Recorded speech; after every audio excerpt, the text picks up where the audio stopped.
To gather support for offshore barriers that would block storm surges, a group of proponents gave a tour on the New York harbor to engineers, elected officials, scientists, urban planners and the news media on Monday.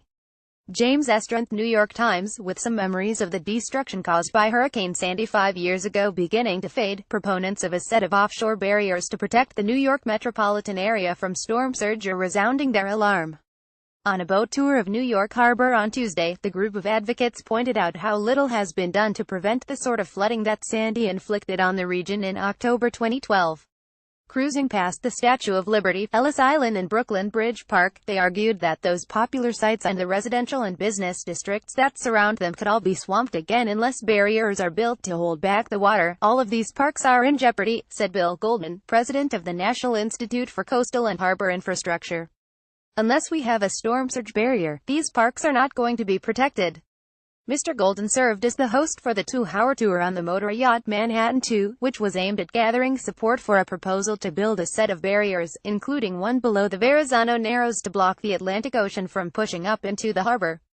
Another barrier would be designed to stop Long Island Sound from surging south through the East River, flooding parts of Queens, Brooklyn, the Bronx, and Manhattan, as it did when Sandy struck. If those barriers had been in place on October 29, 2012, it would have been just another windy day in New York City, Mr. Golden said.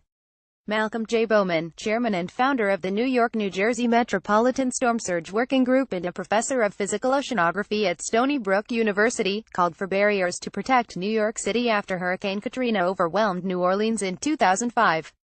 James Estrand, New York Times. Instead, a combination of the storm's winds, a full moon high tide and a lack of defenses left hundreds of thousands of homes destroyed or damaged and entire neighborhoods without power for a week or more.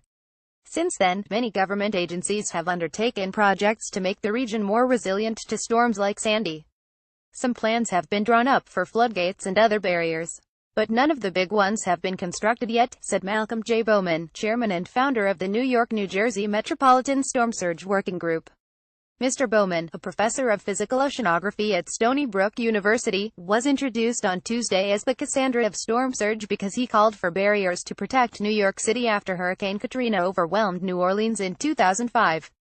In an oped essay he wrote in the wake of Katrina, Mr. Bowman prophetically said, "The question is not if a catastrophic hurricane or nor'easter will hit New York, but when. Today, the question is whether the New York area will be significantly better prepared for the next storm like Sandy," Mr. Bowman said.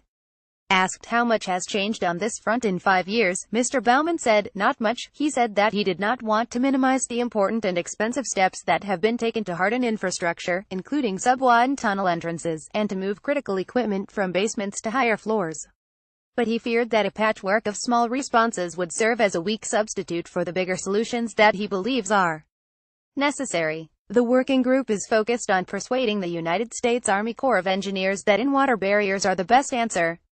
The Army Corps is conducting a study of alternatives and measures that may further better manage coastal flood risks in the region.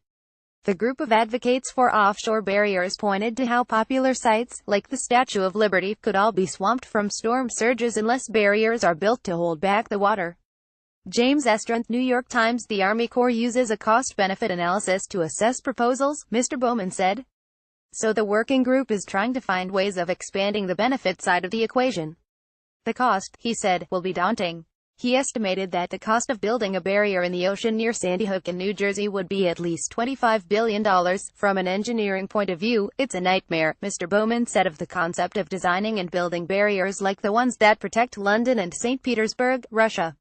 The Thames Barrier in England, which has been in use since 1982, consists of 10 steel gates that can be raised to block storm surges on the Thames River from flooding London. Mr. Golden said the group had received enthusiastic support from Gov. Andrew M. Cuomo. Now, he said, the group is working on winning over City Hall. One of the most ambitious ideas for protecting the city that has made real progress is a plan known as the Big U, which would involve berms and walls along the edges of Manhattan from the Battery up to Midtown.